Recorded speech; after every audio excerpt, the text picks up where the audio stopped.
Se não sabes, pergunta. É a melhor forma de ficar a saber mais. Se não sabes, pergunta é um podcast dedicado a Setúbal e aos setubalenses, produzido e conduzido por Paulo Anjos. O objetivo destas conversas é simples: ter um espaço onde decisões públicas são escrutinadas, ideias são confrontadas e a voz dos cidadãos é levada a sério. Aqui conversamos com pessoas de Setúbal que sentem no dia-a-dia o impacto das políticas locais, que vivem a cidade e se consideram sadinos, tenham ou não aqui nascido. Somos uma terra com uma identidade fortíssima e incomparável. Por isso, temos tanto para perguntar e conversar.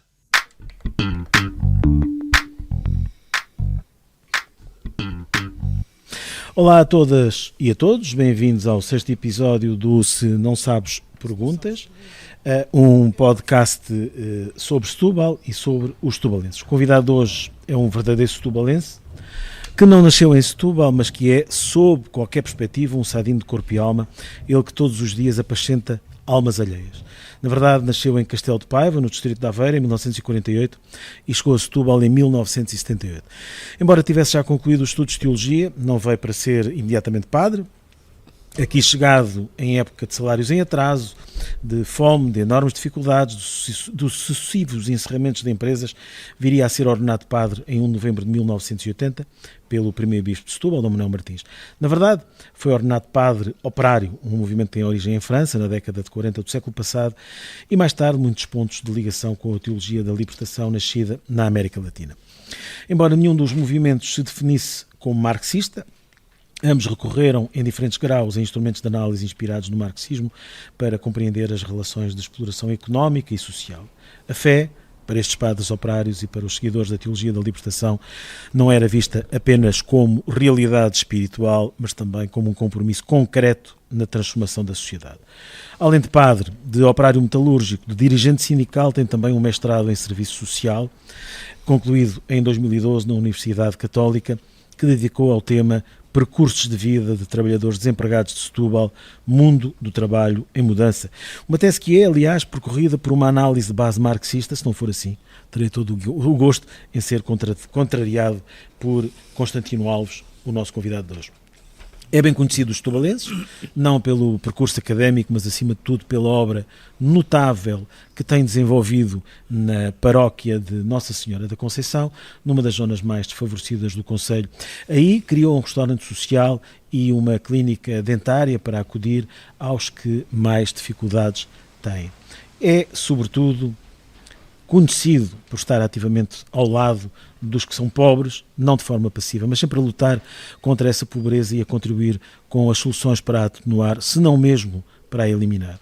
Foi notória esta postura na demolição das habitações precárias da Quinta da Parvoíce e na antiga mecânica setubalense, postura que, aliás, não o livrou de ser olhado como um radical na forma de atuar.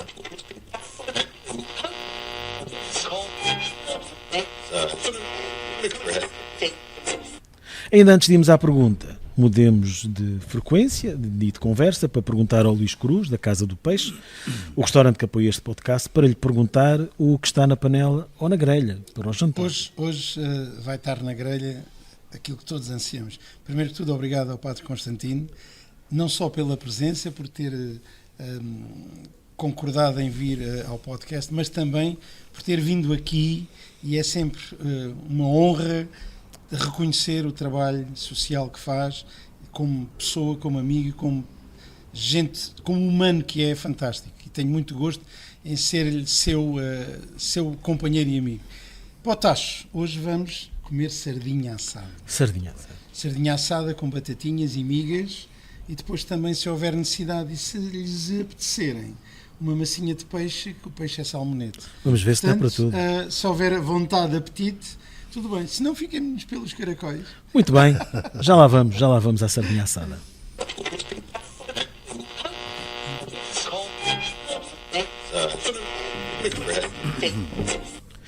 Padre Constantino, muito obrigado por ter aceitado o meu convite para esta conversa.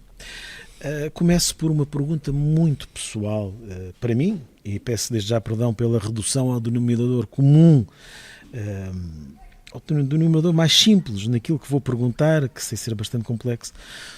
O que diria a um ateu militante como eu para lhe provar a existência de Deus? Uma primeira palavra de agradecimento por este honroso convite e pela generosidade das palavras que me foram realmente dirigidas. É também para mim sempre um imenso prazer poder conversar, partilhar experiências, buscarmos pontos de convergência, particularmente em tudo aquilo que tem a ver com o ser humano e com o ser humano, especialmente aquele que é mais digamos, desfavorecido na vida, mais pobre, mais marginalizado, mais sofredor. É um enorme prazer também. Muito obrigado. E a saúde de todos os ouvintes. E quanto àquilo que me diria para me convencer, não diria convencer. A questão da fé não se compra, nem se vende, nem se impõe, nem se procura fazer proselitismo tentando convencer outras pessoas. Antes, pelo contrário, a fé leva-nos a acolher a outra pessoa tal como ela é, a respeitá-la, a procurarmos viver e a experienciar esta dimensão que é comum a todos, que é a humanidade de todos nós. Portanto, é isto que eu faria, é isto que faço ao longo da vida. Tenho, sem dúvida, um enormíssimo prazer no percurso da minha vida de ter percebido que verdadeiramente onde nos podemos encontrar é realmente no ser humano de cada pessoa e no ser humano a quem nos queremos devotar em conjunto, de forma organizada ou até individual. Portanto, não vou convencer de modo algum. Eu sabia que não iria convencer, mas não quis deixar ao longo desta nossa agradável conversa que vai haver, também de me referir digamos, a elementos que são sustentadores ou, enfim, do meu posicionamento na vida. E confesso que fiquei feliz com a sua resposta, com o que me respondeu.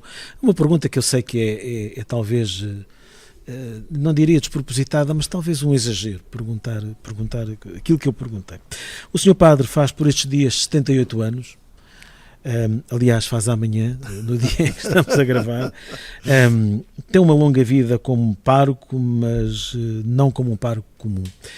Foi operário e dirigente sindical antes de exercer o sacerdócio da forma diferente como estamos habituados a encarar esse mundo.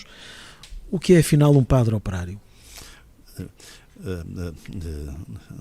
Dois aspectos que são identitários, são fundamentais. Primeiro é o operário. Depois também é padre. E há uma unidade quando alguém, no caso, a partir da minha experiência, que é padre, embora tenha nascido num ambiente rural, de família, que trabalhava imenso, não era de sol a sol, era de noite a noite, em que comíamos arroz apenas ao domingo, de 15 em 15 dias, em que íamos para a escola, a maior parte das vezes descalços e estudo, e com aqueles sacos de adubos químicos pela cabeça em vez de guarda-chuvas ou então de quispos como há hoje. Realmente, quando se tem realmente esse ponto de partida ou mais tarde se encontra, nós então, digamos, como que ou foi no meu caso concreto, eu tive uma formação também académica, onde aprendi imensas coisas, mas desaprendi uma coisa essencial, que era a linguagem, a cultura, os interesses de vida das pessoas da raiz de onde eu vinha. E, portanto, como que os horizontes da minha vida foram como que orientados para poder conviver e falar com as pessoas que eram eruditas, digamos assim. Ora, um padre operário tem de ser alguém que se despe dessa cultura que recebeu elitista e, portanto, filosófica, académica, teológica, e que então mergulha e faz a imersão no mundo real das pessoas que ganham o pão com o suor do seu rosto. Eu recordo-me que foi no dia 1 de fevereiro de 1978 que pela primeira vez vestia um fato de macaco entrando na antiga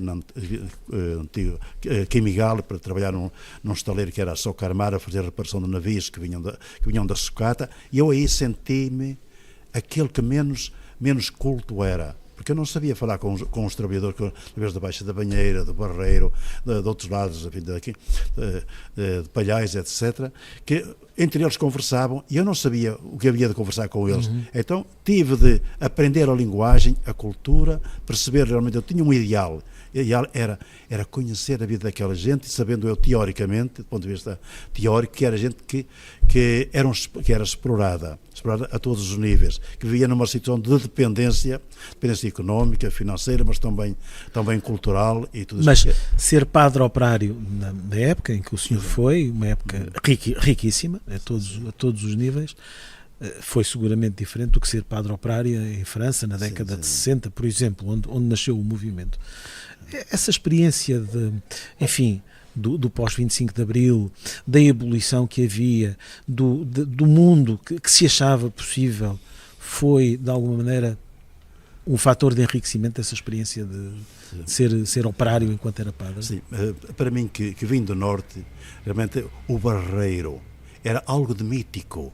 Quando eu cheguei a Santa Apolónia, vindo de comboio, olhei para aquela mancha amarelada do Barreiro que se via de Lisboa, eu como que sorvia interiormente a ânsia de chegar ao Barreiro, depois chegar ao Barreiro e chegar ao Lavardia, porque dentro de mim havia, por um lado, também uma certa sacralização, digamos assim, da classe operária, dos valores da classe operária, como que os trabalhadores e os operários não tivessem também os seus limites humanos, limites de valores, etc, tudo isso, mas havia também esse sentido mítico, e por isso foi, e ao mesmo tempo aquele fervilhar. Eu recordo-me que passado 2 meses já participava nas reuniões da Comissão de Moradores do Lavardio, nos plenários que já fazia intervenções, e recordo-me que um dia houve alguém que era um militante de esquerda, que perguntou quem é aquele que está agora, que interveio agora, está a propósito de ter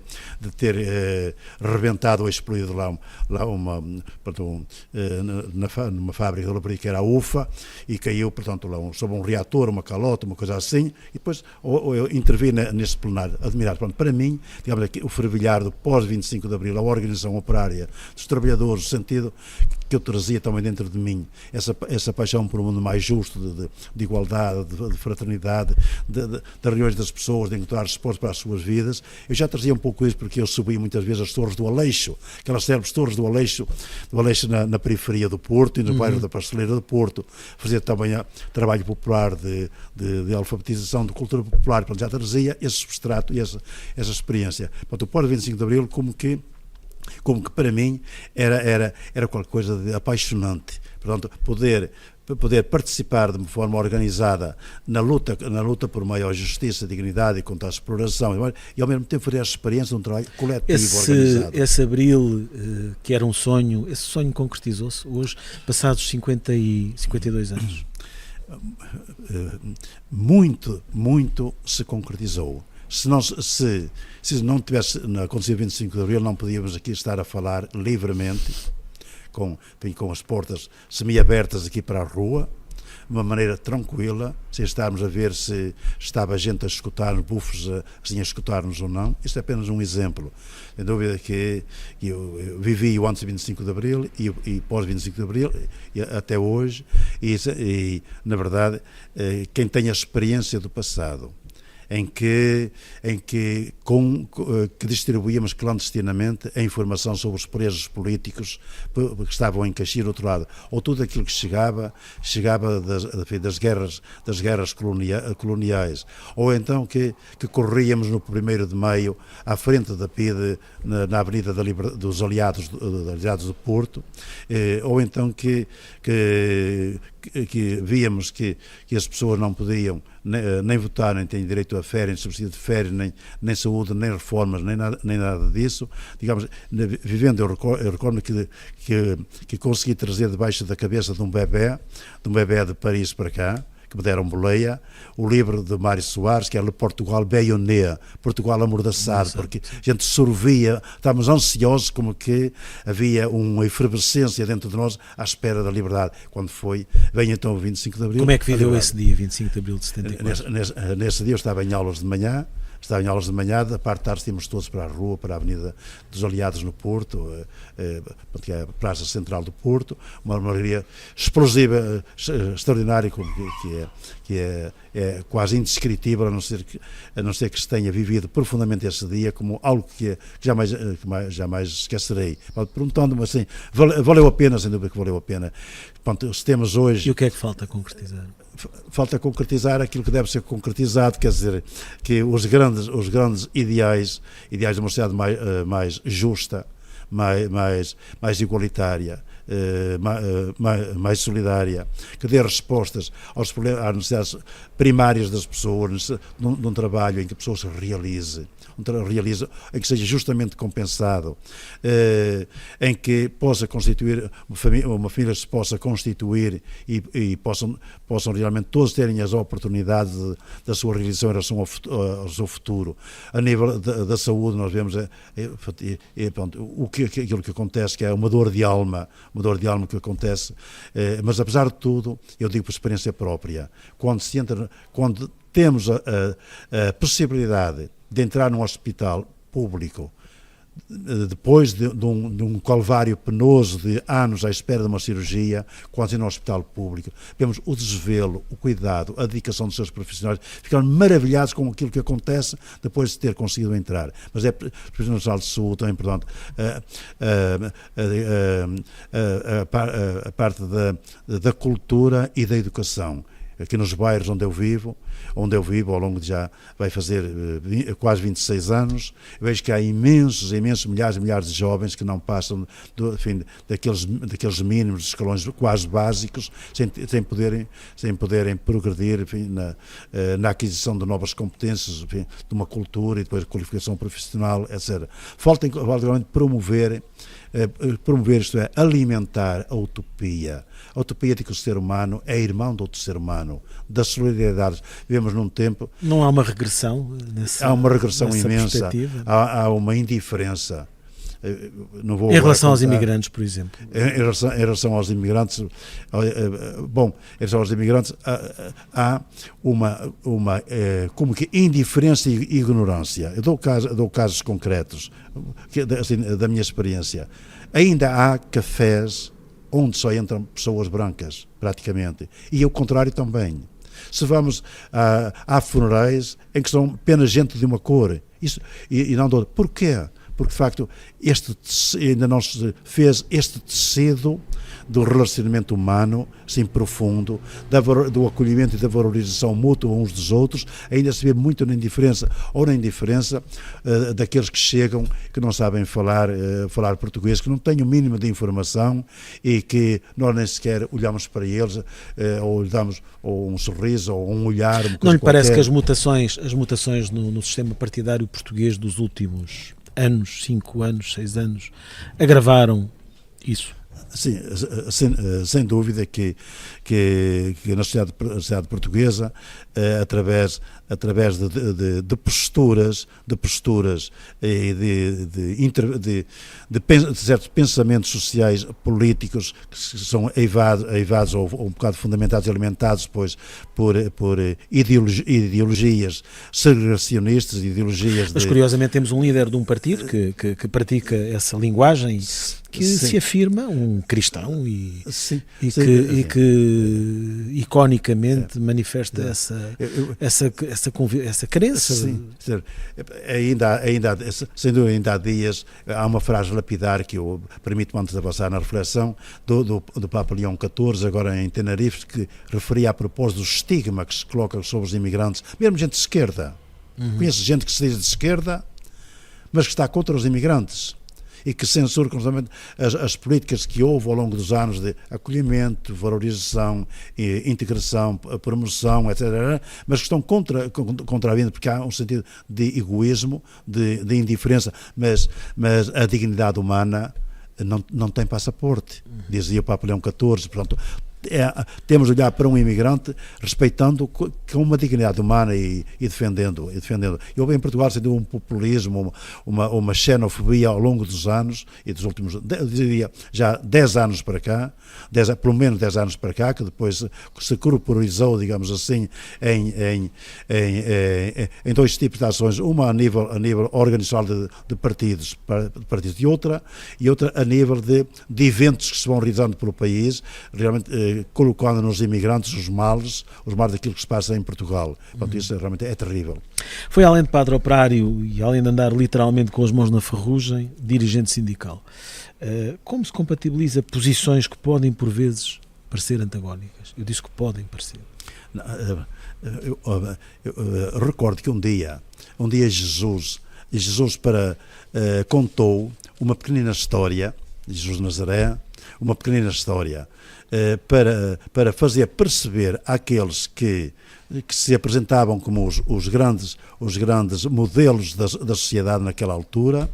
Hoje podíamos dizer que essa pequenina história também se pode aplicar àqueles que nas nossas sociedades têm poder cultural, poder económico, têm poder político e tudo mais. Aquela história de que um homem foi assaltado na sua viagem, foi roubado e foi deixado numa valeta ferido e que passaram os senhores daquele tempo, um sacerdote, depois um escriba, todos seguiram em frente.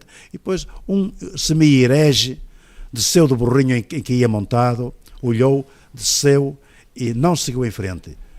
Abaixou-se dele e levantou. Ora, esse sentido da compaixão, de olhar para outra pessoa que está, digamos, em baixo e abeirarmos-nos dele para o ajudar a levantar-se, este é um ponto de partida realmente para se perceber também a mística de alguém que sendo padre operário ou não padre operário, pode ser, portanto, um cristão ou não cristão, mas é esta mística de olharmos para o outro sempre para o ajudar a levantar-se, aproximarmos dele. E realmente isto é uma autocrítica e também uma crítica que faço a muita gente teórica da nossa sociedade, mesmo a nível político, mas não só, mas que não se abeira. E na sua igreja? Na igreja em geral ou então...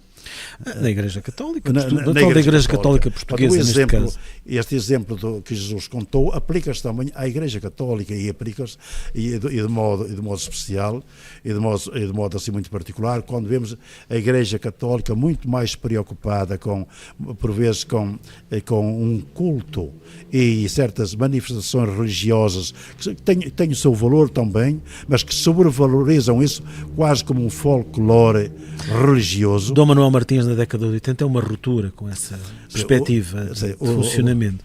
O Dom Manuel Martins, realmente eu tenho realmente emociono-me quando lembro de Dom Manuel Martins, porque ele ordenou-me padre. Foi o primeiro padre a ser ordenado. O primeiro padre que ordenou, e quando na minha ordenação... 4 dias depois de ele ser ordenado bispo. Sendo depois dele ser ordenado bispo, 5 anos depois dele ser ordenado bispo, ordenou-me e disse-me: o mundo operário apresenta-te à igreja para que a igreja te faça padre. E a igreja envia-te ao mundo operário para aí anunciar a boa nova da libertação aos pobres, aos oprimidos, a vinhar aqueles que são desfalecidos. E Dom Manuel Martins sem dúvida que procurou dar um testemunho de evangelho, do seguimento de Jesus Cristo, que se compadecia das multidões, mas não ficava pelo sentimento. Jesus era alguém interventor, com a sua ação sempre para quer na denúncia daqueles que marginalizavam certas camadas da população, quer também na proposta ou em ações concretas de libertação das pessoas. Dom Manuel Martins foi alguém que nisso corporizou e integrou esse verdadeiro sentido libertador da mensagem do Evangelho. Ele calcorreava, como nós sabemos, as ruas e as fábricas. Eu recordo-me que quase bicicleta, no final... andava muito de bicicleta também. Também andava de bicicleta, mas quando houve um despedimento coletivo aí numa fábrica, aí adiante perto do Alto da Guerra, de uma fábrica. No dia em que vinha uma financeira do Porto, nesse dia precisamente para terminar com a empresa, porque tinha uma hipoteca sobre a empresa, ele teve a coragem de ir lá à empresa, em pleno dia do encerramento da empresa e do encerramento coletivo, digamos, tentar sensibilizar e apelar àquela grupo financeiro e à própria administração da empresa, pronto, para que não encerrassem a empresa. E que enquanto ele estava em cima com a administração, eu estava em baixo na fresadora mecânica, com os operários lá. Pronto. Isto é, como era importante vermos os nossos políticos dos poderes serem ao terreno, ao concreto, no momento escaldante da fogueira, quando as pessoas realmente estão a sofrer. Dom Manuel Martins é realmente um testemunho vivo para todos nós, de uma igreja que se deve abeirar de quem sofre, aproximar-se para ajudar a levantar as pessoas e depois, com elas, de uma maneira criativa, envolvendo todas as outras pessoas. Houve justiça naquela acusação que faziam a Dom Manuel Martins ser o Bispo Vermelho? Isso depende aqui. Enfim, com que estas coisas valem, naturalmente. Sim, porque as coisas valem. Sabemos que a expressão vermelho na altura significava comunista. Comunista, e ele de uma maneira muito inteligente e também muito direta, e depois ser vermelho. E ser vermelho é lutar pela justiça, pela liberdade dos trabalhadores, tenho muito orgulho em ser vermelho, nem que me chamem comunista e tudo mais. Portanto, claro que os seus inimigos, e ele tinha imensos inimigos procuravam também isolá-lo do conjunto da igreja, dos cristãos, no seio da igreja, isolar Mário Soares, que há bocado citou, foi um dos que...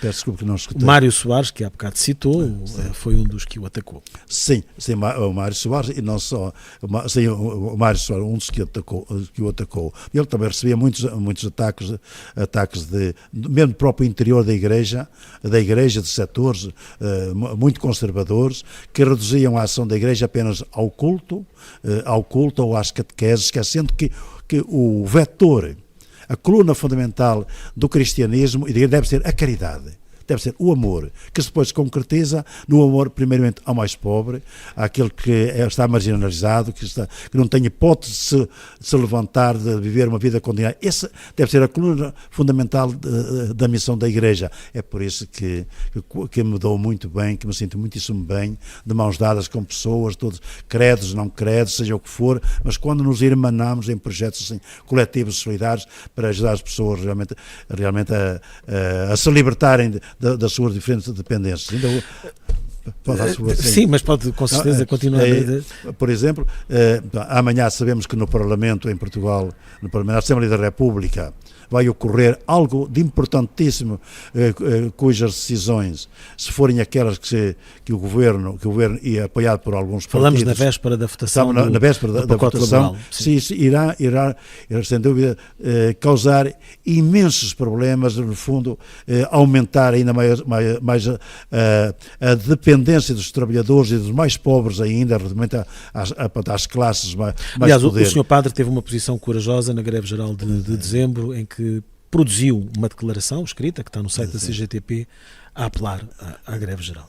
Sem dúvida é que a greve é não apenas um direito, mas é também um dever moral. Quando esgotadas todas as hipóteses da negociação, não há outro caminho a não ser esse. Portanto, são momentos em consciência de que não podia ficar calado, não podia ficar em silêncio, não podia ficar nada. E digo-lhe mais também o seguinte, que quando saiu a Agenda do Trabalho 21, portanto, vai fazer daqui a pouco tempo um ano, um pouco depois, eu integrei um grupo que ainda se mantém até hoje, que junto de cada uma das centrais sindicais, quer da UGT, quer da CGTP, fomos um grupo de 6 pessoas, que conseguimos depois, em contactos pessoais e por telefone, personalizados, conseguir um grupo de 400 pessoas e reunimos com os secretariados das 2 centrais sindicais e apelamos a que eles fossem criativos a encontrar formas de convergência na luta dos trabalhadores contra esse pacote laboral. E ficámos muito contentes. Aconteceu em dezembro, não aconteceu agora na última greve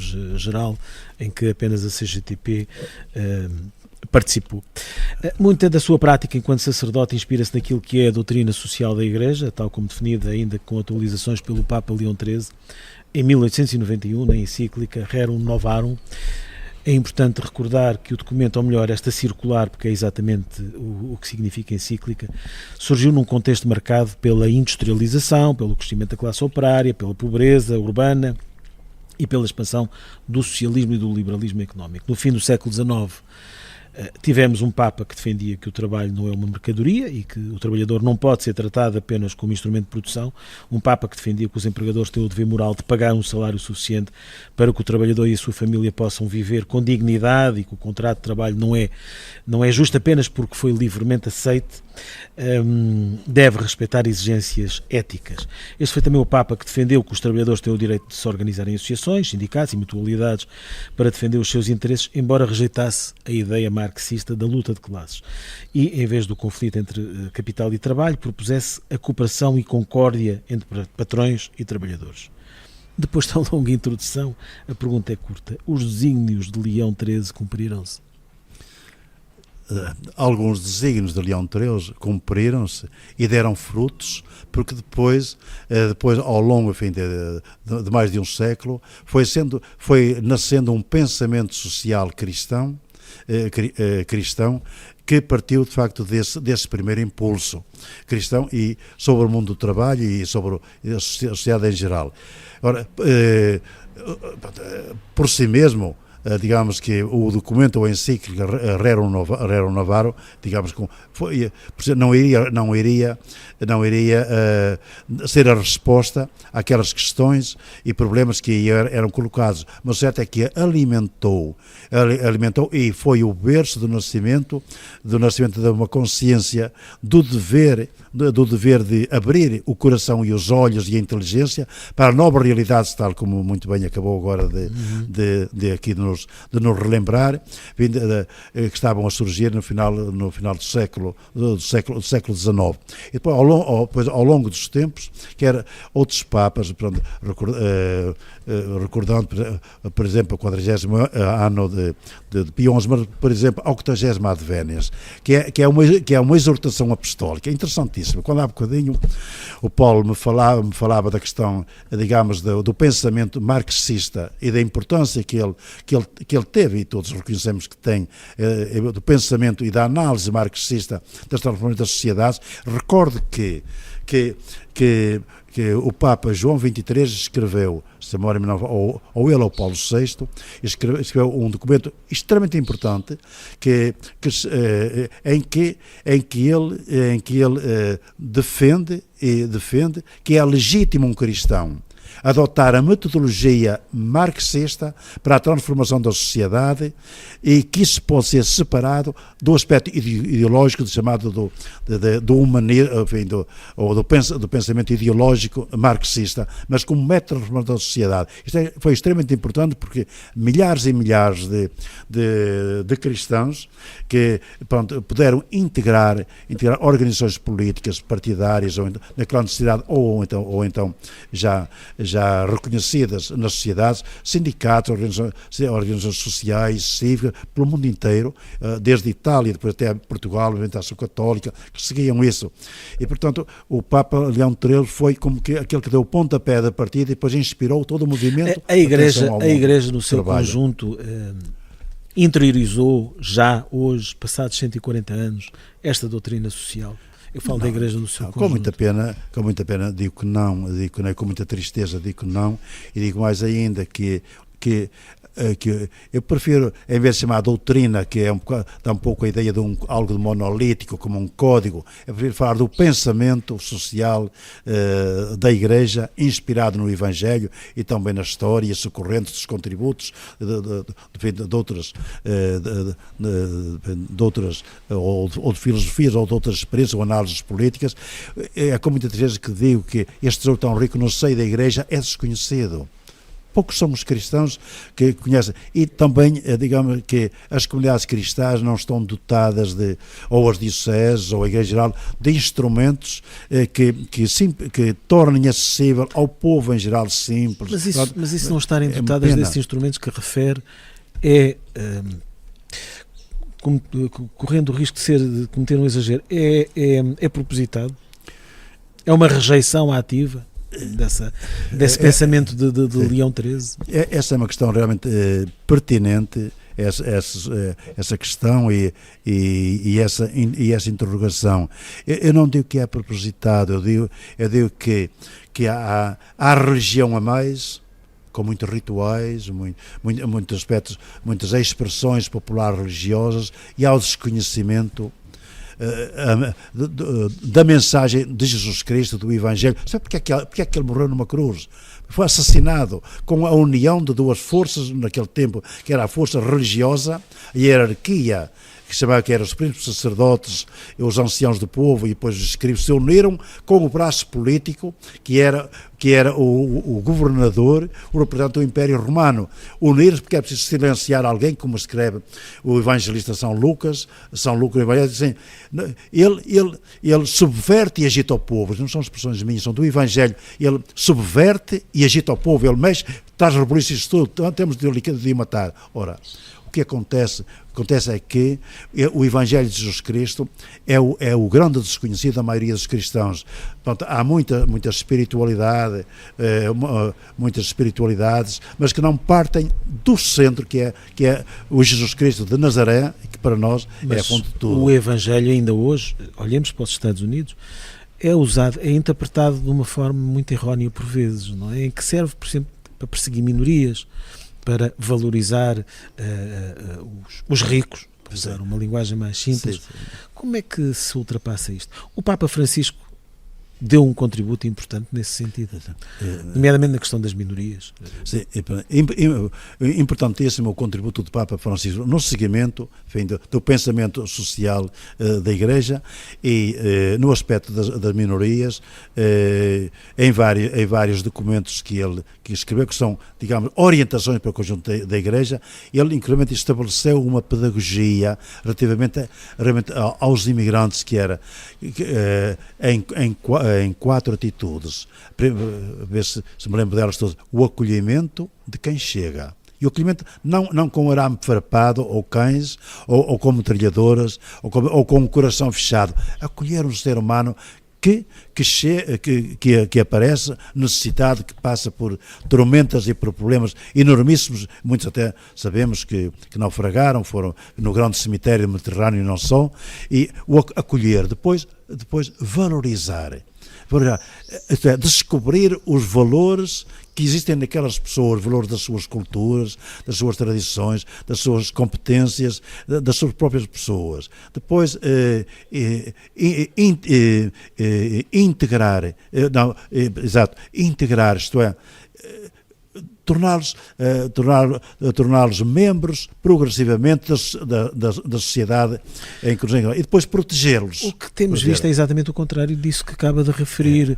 E a questão que eu coloco é, estamos em Portugal, temos uma realidade concreta, temos movimentos partidários concretos, a Igreja tem-se posicionado com suficiente força para aplicar esses princípios que Francisco apontou?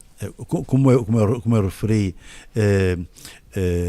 na Igreja há uma metodologia que é um tesouro histórico, mas que desapareceu praticamente, que é a metodologia de olhar para a realidade, para as pessoas, tentar percebê-las em todas as suas facetas, tentar depois fazer uma avaliação, uma comparação com valores, com critérios, com o próprio pensamento social, cristão ou humanista, e depois agir e intervir. Ora, o que acontece é que normalmente se parte sempre de tudo menos da vida. E o que é mais importante? É a vida das pessoas. O real concreto é a pessoa, que é a vida da família, a vida do trabalho, a vida da cultura, a vida relativamente à saúde, ao meio ambiente. Ora, isso deveria ser o ponto de partida para tudo. Ora, relativamente a esta questão do acolhimento aos imigrantes e sua proteção, eu recordo que, por exemplo, na paróquia de Nossa Senhora da Conceição, desde há muitos anos, foi também uma luta difícil por vezes, quando um dia, eu de início comecei por aprender algumas frases de tétum, que é timorense, de crioulo, de umbundo, quimbundo, português, Portugal, presidente do Brasil. E um dia cheguei a uma celebração e saudei as pessoas nas suas diferentes línguas. Quem é que me entendeu? Que levanta o braço. E falou, estão a ver? Esta é a nossa comunidade. Assim, tão diferenciado uma da outra. Mas já viram o seguinte, já viram quem lê as leituras aqui na igreja são só pessoas brancas, já viram que os catequistas são todos brancos, que os ministros da Economia são todos brancos, que os membros do Conselho Económico são todos brancos, são todos portugueses, acham que isso está bem? E progressivamente tornou-se uma comunidade como que um laboratório de fraternidade humana, onde se procura realmente acolher, valorizar e realmente inserir, tornarmos membros participantes ativos, de modo que ninguém se sinta estrangeiro, nem que participe só num dia na comunidade cristã. Agora, no geral, no conjunto da igreja, há muito caminho a fazer e tudo isso. É notório. De Leão XIII, já falámos do Papa Francisco, mas de Leão XIII temos de dar agora um salto temporal de mais de um século para o Leão que se segue, o Papa Leão XIV. O nome escolhido não foi, aliás, fruto do acaso. O novo Papa, na primeira encíclica que escreveu, alerta para os riscos de automação destruir empregos ou degradar condições laborais. Defende que o progresso tecnológico deve libertar as pessoas para atividades mais humanas e criativas e não excluir trabalhadores. Além disso, defende que a inteligência artificial deve servir a pessoa humana, mas alerta que a tecnologia não é neutra, uma vez que aqueles que controlam os sistemas de inteligência artificial podem influenciar decisões, comportamentos e até valores morais das sociedades. Leão XIV defende o desarmamento da inteligência artificial, que é uma ideia muito interessante e interessante dos dias de hoje, e aprofundar. Numa referência à utilização da inteligência artificial para fins militares. Que leitura faz desta nova encíclica e qual a relação que é estabelecida com a encíclica do outro Leão, em 1891? Começo realmente por humildemente reconhecer que ainda não pude, que a vida muito intensa e densa que tenho vivido nos últimos meses não me tem permitido ter um conhecimento aprofundado da encíclica, depois para poder saboreá-la e ver quais são as interpelações ou orientações que eu possa aí beber para o meu agir. Mas de qualquer forma, posso referir o seguinte, que tal como no tempo de Leão XIII havia coisas novas que surgiram, que eram as consequências de todo um processo de industrialização, com aquilo que o Paulo há bocado, a introdução que referiu na sua introdução, com a miséria enormíssima e a condição de dependência e exploração dos trabalhadores, eram coisas novas, então fez essa reflexão. Também agora surgem coisas novas, entre as quais a inteligência artificial, portanto há como que uma resposta no tempo aos desafios e às problemáticas que são colocadas, tal como no século XIX, Leão XIII, pronto, olhou para a realidade, temos em que são novas realidades também, agora esta encíclica... Renovaram novas questões. Novas questões, novos desafios. Mas estas novas realidades são importantíssimas, como todos nós sabemos, eu não sou perito também nisso, sou assim um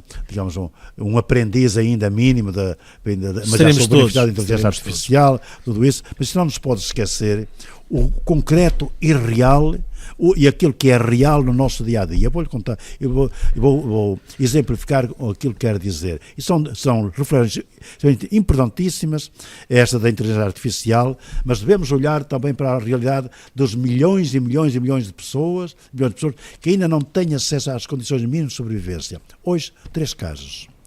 Uma pobre mulher que hoje reencontrei. Fala de casos na sua paróquia. Na minha paróquia. Irei ser muito rápido. Uma pobre mulher que não tem documentos, que infelizmente é vítima da droga, que não tem casa, que não tem trabalho, que tem vivido como um farrapo humano, enrolando-se em mantas em vários locais da cidade e lá acima também, que perdeu quase toda a sua dignidade, toda a sua esperança, abandonada por tudo, dormindo ali ao lado. Alertei ao longo a nossa parte foi proximidade com ela. É um ser humano. Recordo a primeira vez que a vi enrolada num vão de uma escada lá da igreja, toda molhada, que estava a chuva a cair, ela enrolada numa manta com uma cerveja ao lado vazia. À tarde ela sentou-se lá e eu meti conversa com ela. Vi com ela. A partir daí, ao longo dos tempos, tenho havido essa proximidade e depois procurei que as autoridades locais, portanto, Junta de Freguesia, São Sebastião, atual já. Sim. Há este problema assim. E logo me disseram, nós já alertámos o SAS, o Serviço de Ação Social da Câmara. Eu também alertei mails e e-mails, tudo mais, para o SAS. Claro que o senhor faz uma enorme resistência, não quer ser ajudada, é verdade. Exatamente, era isso que eu lhe ia colocar. Sabe? Ela não quer ser ajudada. Pessoas que querem viver na rua. Mas, entretanto, ela estava... Sabe o que é passar por lá, vê-lo em convulsões, tanta manhã, e depois dizer-me assim, padre, diga-me que eu tenho fome. Mas tens aí comida, fulano, tens aí... Não, eu tenho necessidade de comer arroz, feijão, carne, tenho fome. Tentei. E claro que... E eu pergunto assim, e os serviços de ação social da cidade não, e então a mulher, ela foi transportada ao hospital anteontem, e veio de madrugada já está novamente lá acima, vai entrar na mesma situação. E não há resposta da sociedade para estas situações? Claro que há. É preciso, eu disponibilizei-me outra pessoa, que logo a seguir encontrei lá sentada, num cantinho, mesmo no fundo também estava, vi que ela se encontrava, de sofrimento enorme, problema de violência doméstica, violência familiar. A seguir, tenho conhecimento, fui incrementar a polícia a participar o desaparecimento de um homem que aparecia ali buscar comida diariamente, desapareceu, e ninguém sabe dele. Ora, estes são reais da nossa sociedade. É o papel da Igreja. Todo cidadão e da Igreja, muito particular, à maneira realmente à maneira de Jesus Cristo, que é para mim a fonte motivadora. Depois tenho as ferramentas, os instrumentos que me ajudam, será marxistas ou não marxistas, ou neomarxismo, ou disto, daquilo, ou experiências organizadas de associações, de grupos, procurar integrar tudo de uma forma harmoniosa para servir realmente aquilo que é o fundamental, que é a dignificação das pessoas. É preciso que esta abordagem da inteligência artificial, que é um grande desafio, renovaram, mas há coisas que continuam velhas permanentes, que é a humilhação das pessoas que estão assim, abandonadas, marginalizadas, postas atrás, discriminadas, ou os trabalhadores em geral, em que há cada vez mais a desqualificação dos trabalhadores relativamente assim, a grupos minoritários e cada vez mais ricos, mais podres de ricos, uns cada vez mais no luxo. O pacote laboral vai acentuar isso. Importantíssima esta encíclica, mas não esqueçamos de pôr o pé no chão e de nos abeirarmos, não para calcar a pessoa, mas para ajudar a levantar-se. Antes de passarmos à segunda parte desta nossa conversa, em que quero falar consigo sobre a sua vida e a ação em Setúbal, em particular na paróquia Nossa Senhora da Conceição, é inevitável abordarmos, e lá volto eu ao mesmo, a sua tese de mestrado, que defendeu em 2012 na Universidade Católica, intitulada Percurso de Vida de Trabalhadores Desempregados de Setúbal, Mundo do Trabalho e Mudança. É um texto que ganha hoje, de facto, nova atualidade perante a ameaça de um pacote laboral que tem sido unanimemente rejeitado pelo mundo do trabalho. Pelo patronato sabemos que não, pelo contrário. À luz do que defende nesta sua tese, como vê a possibilidade de termos legislação do trabalho que é apontada como um retrocesso, com alguns agentes a garantirem que é até um retrocesso aos tempos em que Leão XIII escreveu a sua encíclica em que estabelece a doutrina social da Igreja? Sim.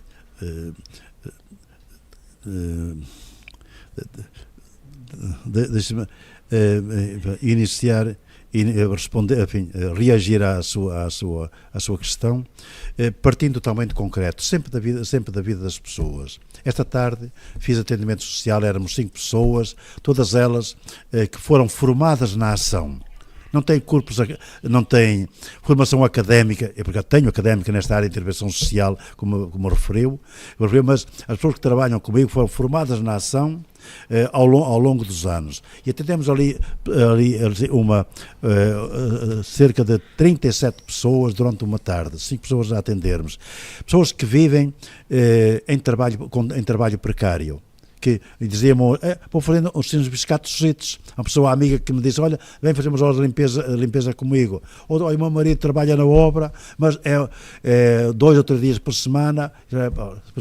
Aquilo que nós o salário ou as receitas ou rendimentos que temos ao fim do mês, quase não dá para pagar a renda de casa ou um quarto. Olhando para esta questão de precariedade generalizada, não precariedade apenas do tempo de trabalho, dos ritmos de trabalho, da organização de trabalho, mas precariedade, as pessoas sentem uma vida insegura, precária, de incerteza permanente. Isso é a verdadeira precariedade, consequência das outras precariedades, enfim, no mundo do trabalho. Portanto, ao olhar agora para este projeto, penso que é projeto de lei, ou, enfim, que vai ser amanhã votada na Assembleia da República, e assim, em traços gerais, depois também de um estudo que eu fiz, juntamente com outras pessoas ao longo destes meses, vemos, aponto apenas 3 ou 4 aspectos que são importantíssimos e que irão levar, sem dúvida, ao aumento das desigualdades sociais, à maior incerteza da vida dos trabalhadores e à sua precarização. Aponto assim, a título de exemplo, digamos que o enfraquecimento da contratação coletiva. A contratação coletiva é um instrumento importantíssimo para a justiça social, particularmente para a defesa daqueles trabalhadores mais, digamos, que são menos capacitados. Mas parece haver uma intenção deliberada de acabar com essa contratação coletiva, que aliás já não vem de hoje. Ou enfraquecê-la, e é um instrumento fundamental e mais importante para estabelecer uma certa justiça social, isto é, entre acordos, entre classes do bairro. Este é um aspecto importantíssimo. O outro aspecto é, sem dúvida, a precarização dos ritmos de trabalho, dos horários de trabalho, do trabalho. Outra é realmente o tornar os trabalhadores cada vez mais desligados uns dos outros, através também da limitação do direito à greve. Outra realmente a promoção de um conjunto de elites de trabalhadores, digamos, que são mais qualificados, e os outros ficando cada vez mais pobres, porque não terão realmente uma proteção social ou legal para os defender. Este projeto de lei constituirá, sem dúvida, o acentuar da dependência da expressão dos trabalhadores e do aumento das injustiças e a coisa do capital. Não tinha previsto falar deste tema, mas faz todo o sentido, está na ordem do dia. Como é que olha para esta intenção do Governo na prestação social única, que é aparentemente uma boa intenção de unificar um conjunto de prestações sociais numa só, mas de obrigar quem recebe esta prestação a fazer trabalho social? Ora bem, esta é uma questão muito interessante. E com isso quero dizer que é uma questão que vale a pena aprofundar. Podemos fazer uma abordagem primeiramente no aspecto assim geral e depois mais particular. Claro que deve haver no seio da sociedade uma reciprocidade. Portanto, se eu estou a ser apoiado pela sociedade, também devo participar, digamos, em algo para o conjunto da sociedade. Isto, no meu entender, por várias razões. Uma delas é para evitar que certas pessoas muito facilmente se habituem, como que se desliguem da sua responsabilidade que têm em relação aos outros. Porque quando alguém vive permanentemente numa situação de dependência da sociedade... Mas faz sentido mandar trabalhar alguém que recebe 170 euros do rendimento social de inserção? Isso agora vamos então ao particular. No geral, é uma questão de interesse a ser refletida. Porque não são 1.700, no geral, esta reciprocidade permanente entre o indivíduo e a sociedade no seu conjunto. Agora, pessoas que recebem aquele mínimo dos mínimos, talvez fosse bom, era realmente encontrar ocupações complementares para essas pessoas devidamente remuneradas. Nisto, digamos que é um assunto que ainda não aprofundei, mas ao ver que se pretender, digamos, de uma forma quase mecânica, impor isso como uma lei, deixando de fora as pessoas como portadores de deficiências, pessoas muito doentes, não sei o quê, que isso não é suficiente. Não há uma opção deliberada pela redução do custo do trabalho. A questão do banco de horas, por exemplo, é uma forma de reduzir o custo do trabalho. E isto também parece ser, portanto, isto compagina-se tudo, de alguma forma, na sua opinião? Como eu disse, é um assunto que precisa de ser aprofundado e que o Governo não deveria legislar legislar enquanto não se promovesse um debate no seio da sociedade portuguesa, recorrendo às diferentes a pessoas, exatamente, mas também a organizações, ao pensamento académico, tudo isso, e refletir este assunto e não aplicá-lo desta forma apressada, porque irá, sem dúvida, ser fonte de inúmeras injustiças. Agora, que é um assunto que vale a pena aprofundar, porque eu sou bastante como é dizer, não apreciador, mas também valorizo muito a economia solidária, social solidária, que assentou muito, e voltando enfim aos primórdios das organizações operárias, víamos que a reciprocidade era o elemento constitutivo e o laço das primeiras organizações pré-sindicais e não só, do século XVIII, XIX, XX. A economia social solidária. A mutualidade. Exato, a reciprocidade é fundamental para se evitar isto. E mais tarde o movimento cooperativo também. E eu fico aqui. Não, acho que é algo de muito importante a aprofundar. Antes de avançarmos, queria apenas aqui recordar a declaração que o Sr. Padre fez em dezembro de 2025, em que defendia a greve geral então realizada, e dizia ao Sr. Padre, contra um sistema político neoliberal que tudo quer desregulamentar, privatizar e liberalizar, aumentando as injustiças e a exploração dos pobres, e para que a cegueira orgulhosa e a teimosia de quem nos governa não mate a esperança e o futuro de um povo. Estas eram as razões para apoiar a greve geral. Não percebi agora, peço desculpa. Era a sua declaração. Sim, e para que a cegueira orgulhosa e a teimosia de quem nos governa não mate a esperança e o futuro de um povo. Sim. Repetirá esta declaração? Repetir neste momento, sim, repito, porque vejo acentuar-se cada vez mais este pensamento neoliberal na sociedade portuguesa, e agora até incrementa a organizar-se em organizações políticas novas e muito na mentalidade de muitas pessoas, a título individual, sem dúvida que aqueles grandes valores que deviam ser constitutivos para a construção de uma sociedade harmoniosa, solidária,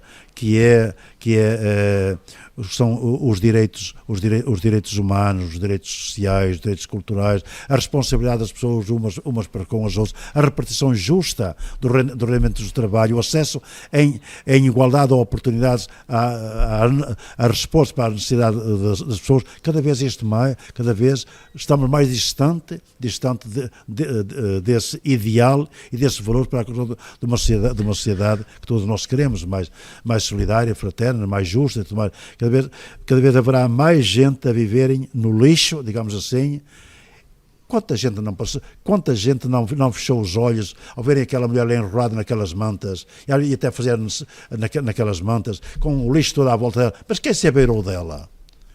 Eu recordo quando foi a Quinta da Parvoíce e a Mecânica Estopalense, que o Paulo falou há bocadinho. Eu pergunto assim, quantos políticos lá foram? Quanta gente que com discursos inflamados inflamado de projetos solidários, justos e justiça, quanta gente lá foram foi? Lá alguns? Alguns, foram muito poucos. Quanta gente na altura não atacou, e que estava no poder político, não atacou aqueles que acompanhavam as pessoas que já íamos falar disso mais à frente. Já vamos falar disso mais à frente. Atacou de muitas formas. O certo é que foi graças à luta com aquelas pessoas que quem estava no poder se sentiu incomodada, e em 3 semanas resolveram aqueles problemas, tendo que estavam crianças a estudar à luz das velas e as televisões. Eu ia agora dizer que íamos mudar um pouco o rumo à conversa, mas na verdade não vamos. Vamos continuar no mesmo rumo. Veio de Castelo Paiva para Setúbal para se fazer padre e operário, já aqui falámos disso. Veio de longe e naquela altura ainda devia parecer mais longe. Naquele tempo era tudo mais longe, até aqui dentro da cidade era tudo mais longe. Já confessou noutros escritos que a sua rejeição da injustiça e das condições em que muitos trabalhadores viviam nasceu da observação que fazia dos mineiros do Pejão, ou Pejão, não sei, do Pejão, homens que via saírem da mina com os olhos vermelhos e as caras negras e ainda a terem de percorrer quilómetros até chegar a casa. Curiosamente, numa entrevista que deu, diz que a sua consciência operária nasceu aí, evitando falar de consciência de classe. Voltamos, no fundo, àquilo que já conversamos. Como é que esta realidade moldou o seu futuro? Essa realidade, eu fiz a leitura e a interpretação do significado dessa realidade muitos anos mais tarde, quando também eu mergulhei na condição operária, quando descia aos porões de navios que era preciso picar a ferrugem, que ficávamos a ferrugem, deitados no chão, com as costas por o chão, e ela cair em cima de nós, quando pintávamos a trincha ao fundo desses batelões que estavam no Tejo, para fazer descargas da soja e do arroz e tudo mais, e quando depois ajudei a carregar colegas do fundo dos porões, que vínhamos intoxicados porque nem havia máscara, não havia absolutamente nada, pintar a trincha, aquelas tintas fortíssimas, e que eu chegava a casa, estava mais de uma hora estendido a beber leite com os pés em cima. Ora, foi a partir da minha experiência, da minha imersão, assim, nessa realidade, que eu tomei consciência então do que significava aquela gente que vinham 2 horas a pé até a entrada da mina, mais 1h30 a pé dentro da mina, e o mesmo por regresso a casa, naquela condição. Foi aí que eu realmente tomei consciência, e cresceu em mim, como que passou de uma visão mítica e quase poética e lírica do sonho da classe operária, quase como uma sacralização, digamos assim, para esta consciência de que havia milhões e milhões de pessoas numa situação de submissão e de dependência total. Formou uma consciência de classe. Formei uma consciência de classe que realmente que pertence, não, porque podemos definir classe, não vamos agora trazer para aqui os ideólogos das várias interpretações do sentido de classe, mas o certo é que eu me sinto fazendo parte de um povo, digamos, chame-se-lhe classe, chame-se-lhe segmento, como também se diz, da população, diferente de outros segmentos. Embora não queira dizer para que esta camada social, ou classe trabalhadora, ou classe, que para poder subir e realizar-se tenha de aniquilar e destruir os outros segmentos superiores, as outras classes superiores, ou as elites económicas, culturais. Isso ao regresso ao que dizia Leão XIII. Leão XIII dizia uma coisa parecida com isso. Exato. Pronto. Agora, eu, na minha ação sindical, na minha intervenção social, para mim, é claro, foi sempre clara a minha solidariedade real e concreta com os trabalhadores, acima de tudo. Mas depois, também na minha intervenção sindical, eu procurava a negociação em conjunto com a luta. Portanto, digamos que eu ajudei a organizar centenas de lutas. Era a altura do desmoronar da indústria de estudo, setor automóvel, metalurgia, metalomecânica, indústria naval, centenas de lutas que eu organizar, mas sempre procurei a negociação. Não era possível, então, só dessa forma poderíamos defender os direitos dos trabalhadores. Portanto, a greve é não apenas um direito, mas é um dever moral. Isto é a doutrina social da Igreja, da mais pura e genuína e legítima. Não sou eu que digo isto. Um dever moral. É um dever moral. Por contrário, é egoísmo. Chegou a Setúbal. Posso-lhe contar apenas este claro. clipe. Um dia fui convidado para fazer uma conferência em Fátima. Imagina quem? Padres e freiras, religiosos e religiosas, sobre a experiência de alguém que está no mundo do trabalho. E falei do pensamento social da Igreja sobre as injustiças no mundo do trabalho, isto e aquilo, sobre projetos de sociedade, e falei da questão da greve. E citei a própria, que era salvo erro da Laborum Exercens, do Papa João Paulo II, que a greve é não apenas um direito, mas também um dever moral, quando está em causa, digamos, as ações da justiça, e pode ser um bocado de egoísmo, afastar-se de tudo isso. E no fim, houve, na parte do debate, uma freira vestida de hábito, que teve a coragem perante 1.800 pessoas, que no auditório Paulo VI estava repleto, 1.800 pessoas em Fátima, eu quero aqui publicamente vir pedir perdão a toda a gente, porque eu nunca fiz uma greve. Portanto, eu era funcionário pública e pensei que fazer uma greve era uma questão de hostilidade, uma questão de conflitualidade, ir contra os outros. Agora vejo que quero pedir perdão porque de facto eu estava a ser egoísta, eu não estava a ser solidário com o que mais. Trago este testemunho aqui. Para mim, isso sempre me encheu a alma e o coração, esta forma de estar na vida. E portanto tenho... É um testemunho que também me de alguma maneira não diria comove, mas... Agora isto cria, naturalmente, cria, sem dúvida, também anticorpos. Claro. Há gente que nos aprende, mas também digo que há gente das camadas superiores, classes médias, intelectuais ou profissionais, com os quais eu tenho um belíssimo relacionamento, que são solidários também, que de vez em quando partilham,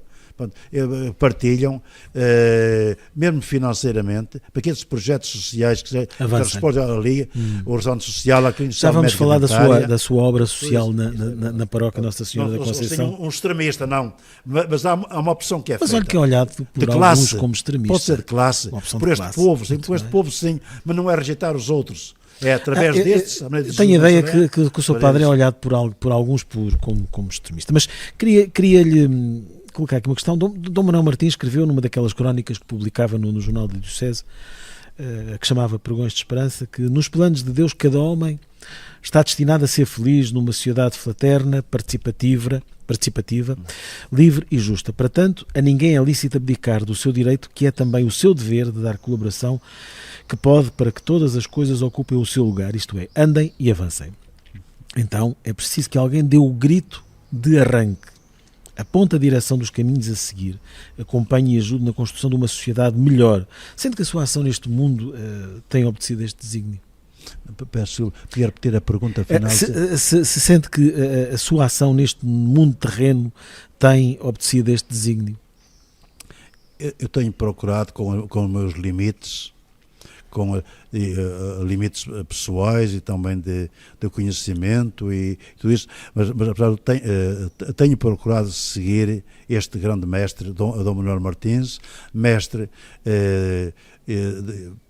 pela palavra e pelo testemunho de vida dele.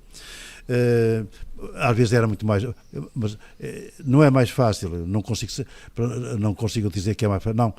Se eu dissesse que me poderia atrair mais ou desenvolver o aspecto do culto religioso, de grandes manifestações religiosas, de procissões, de tudo isso, de procissões religiosas, e não estar com o pobre, porque a caridade há muito que fazer. Dá muito trabalho fazer o bem, muitíssimo trabalho.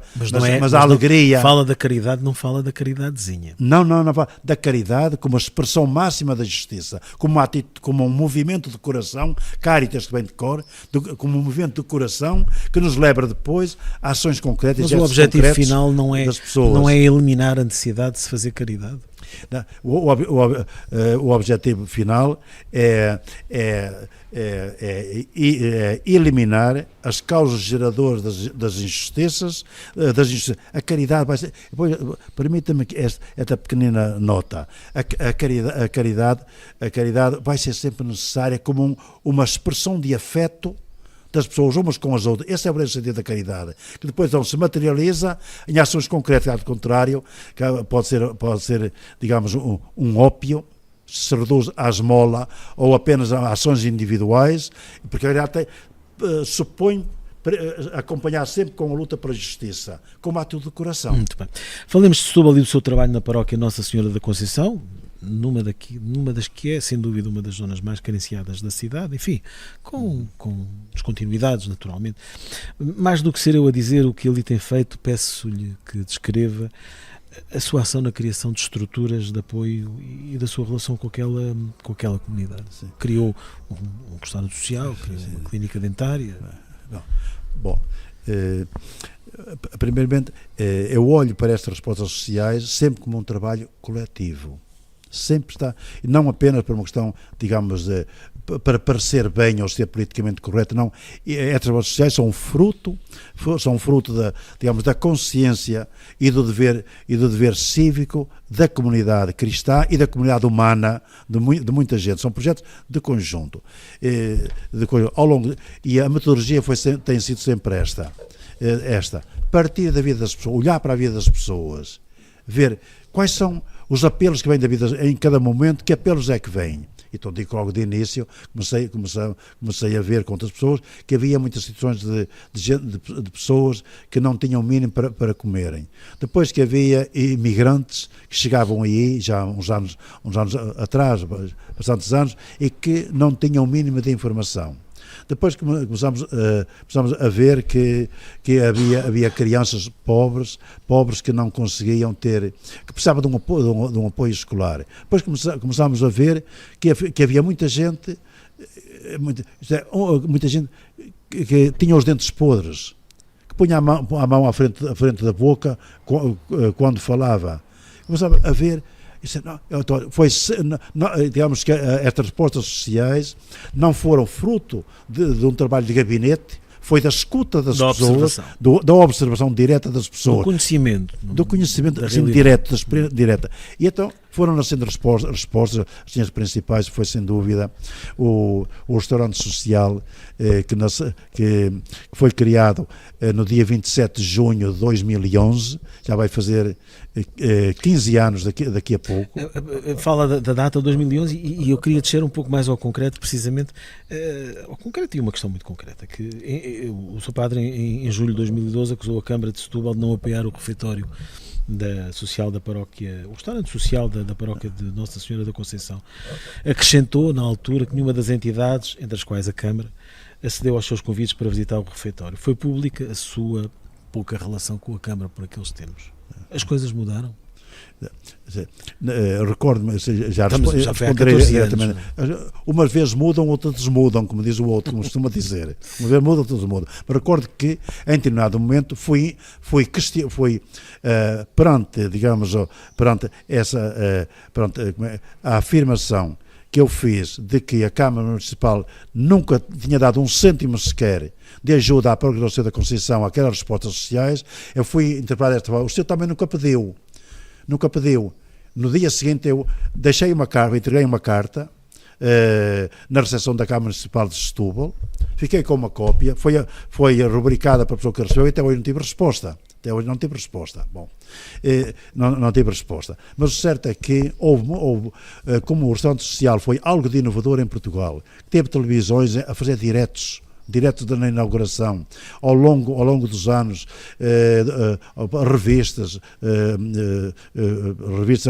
rádios, programas por altura de Natal, mesmo virem, enfim, hoje são pivôs de televisão, fazer reportagem em direto por altura de Natal e não só. O certo é que, e como era um projeto chamado de inovação social, na sociologia, de inovação social, porque era um projeto participado por muita gente voluntária, porque não dependia de ninguém diretamente,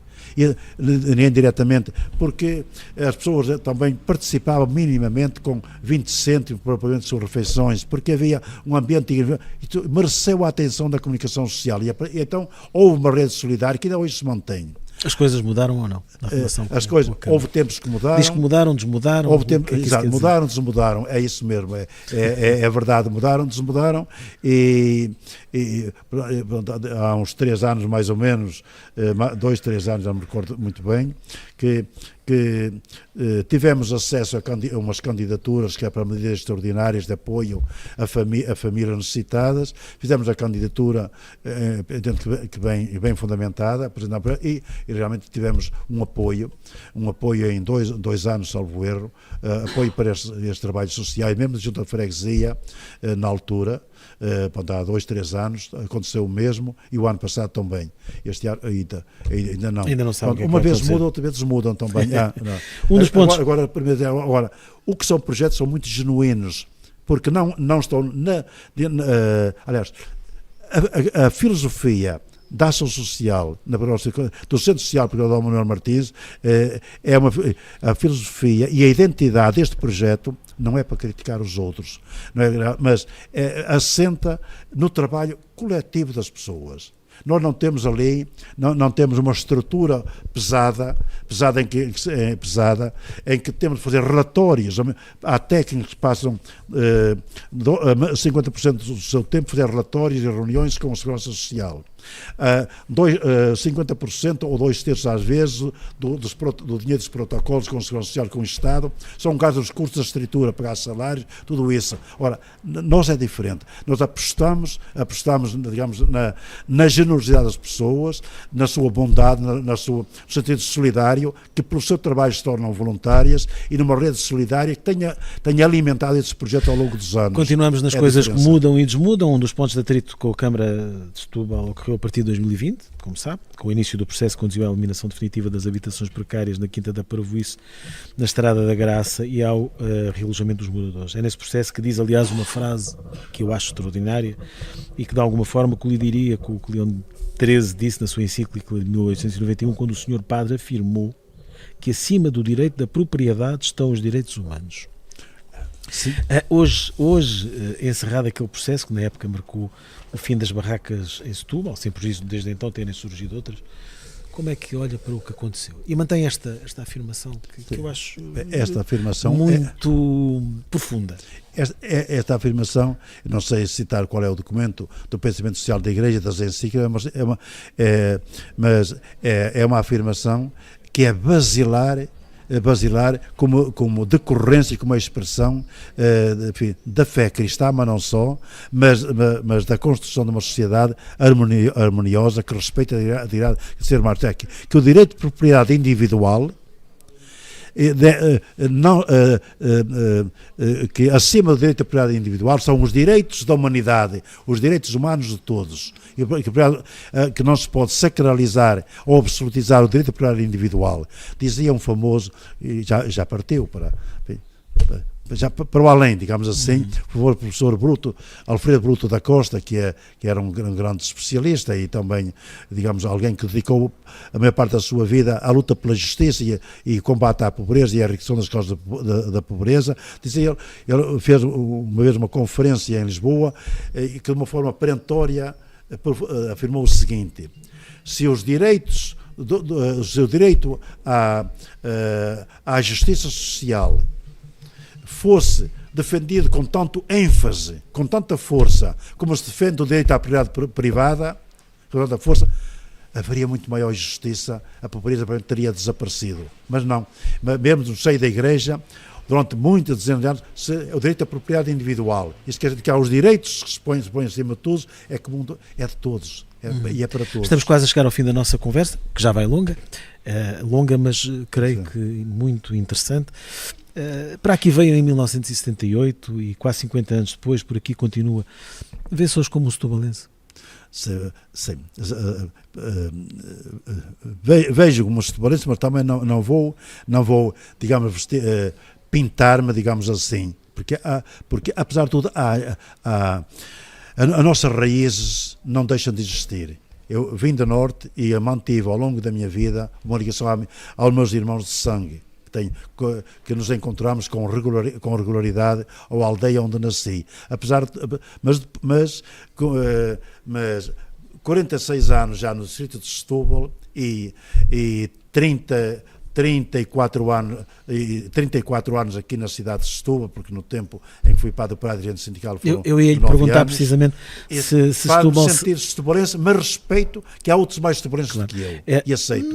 Aqueles que nasceram cá, que trabalham cá, que construíram família aqui. Creio que a condição de setubalense não é, isto digo eu, a condição de setubalense não é exatamente ter nascido cá. A condição de setubalense é aquilo que o Sr. Padre tem feito ao longo da sua vida aqui.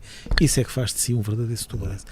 E eu ia-lhe precisamente perguntar, percebi já que talvez não, mas Setúbal será para sempre ou pondera regressar à sua terra que o viu nascer para lá ficar definitivamente? Eu vou parafrasear uma frase do Manuel Martins, que quando ele terminou as funções de bispo aqui, disse assim: eu vou continuar na cidade, não apenas na cidade física, enfim, na cidade cidadão com os cidadãos. E eu, faz parte dos meus desejos, porque ainda não tenho nada delineado, porque faço amanhã 78 anos, não é? Sim. 78 anos. Portanto, também é normal que a partir de determinado momento, aliás, o direito canónico diz que a partir dos 75 anos era isso que eu lhe ia perguntar, deve deixar de ser pároco. E já houve a generosidade. Para os bispos é obrigatório, mas para os párocos não é obrigatório, mas isso digamos, é uma indicação, e já vou fazer mais 3 anos do que aquilo que sentes com vigor para continuar mais. Veremos. Irei continuar a comungar e a partilhar a vida da cidade, por aí, porque há tantas periferias, mesmo que eu quando deixar de ser pároco, por exemplo, gostava de ser voluntário em associações, de me aproximar daquelas franjas da sociedade. Podem ser franjas de excluídos, ou então de gente que eu vou conhecer ao longo da vida, mas que tem pensamento muito em comum, que eu partilho também, mas que tem também outros ideais, outras convicções, e depois movimentos culturais, ecológicos, tudo isso, e dos pobres em geral. Isso continuarei a estar na cidade. Contamos consigo em Setúbal. Eu que nasci aqui com o setubalense Constantino Alves para aqui continuar. Termina aqui o 6º episódio do Se Não Sabes Pergunta, um podcast sobre Setúbal e muito importante em forma de programa de rádio. Agradeço ao padre Constantino Alves, o padre operário, que é hoje o sacerdote da paróquia de Nossa Senhora da Conceição, por ter aceitado aqui ter vindo para ser ouvido, logo ele que passa a ouvir os outros em confissão. O que aqui aconteceu não foi de forma alguma uma confissão, mas sim apenas uma conversa com um homem que deixa uma profunda marca humana na sociedade que escolheu e o acolheu. O Se Não Sabes Pergunta é um podcast sobre Setúbal, produzido e editado por Paulo Anjo, com o apoio técnico de Jorge Bruno e o patrocínio gastronómico do restaurante Casa do Peixe, casa que o Luís Cruz fez um dos melhores sítios de Setúbal para comer peixe. A Casa do Peixe está situada na rua General Gomes Freire, número 138, mesmo atrás da Loja do Cidadão e do Hospital de São Bernardo. Obrigado a todos e a todas por nos terem ouvido. Encontramos daqui a 15 dias. Ainda antes de fechar, queria pedir ao Sr. Padre Constantino que escolhesse uma música para fecharmos aqui a nossa conversa, que foi muito obrigado pois, por esta oportunidade também de podermos aqui dialogar e poder também partilhar um pouco da minha vida, daquilo que vou vivendo, me vai tornando feliz. Muito bem. Música que vamos ouvir então para fechar isto? Utopia, pelo sonho é que vamos. Cá está, José Afonso, Utopia, para fecharmos com uma chave de ouro, uma expressão muito interessante. Muito obrigado, Sr. Padre. Obrigado também. Gente igual por dentro, gente igual por fora, onde a folha da palma afaga a cantaria. Cidade do homem, não do lobo, mas irmã, capital da alegria, braço que dorme nos braços do rio, toma o fruto da terra, é teu, a ti o deves lançar-te. Desafio,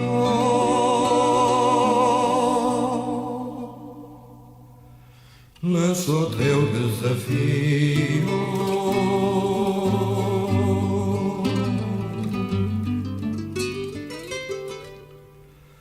Homem que olhas nos olhos que não negas, o sorriso, a palavra forte e justa, homem para quem o nada disto custa. Será que existe lá para as margens do Oriente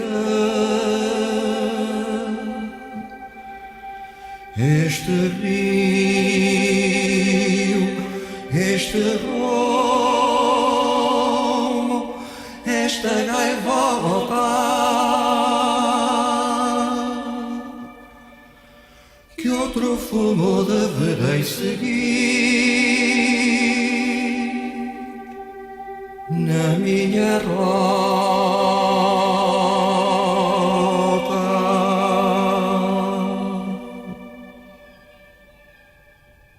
Se não sabes, pergunta. É a melhor forma de ficar a saber mais. Se não sabes, pergunta é um podcast dedicado a Setúbal e aos setubalenses, produzido e conduzido por Paulo Anjos.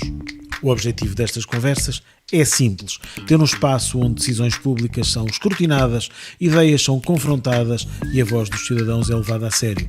Aqui conversamos com pessoas de Setúbal que sentem no dia-a-dia o impacto das políticas locais, que vivem a cidade e se consideram sadinos, tenham ou não aqui nascido. Somos uma terra com uma identidade fortíssima e incomparável. Por isso, temos tanto para perguntar e conversar.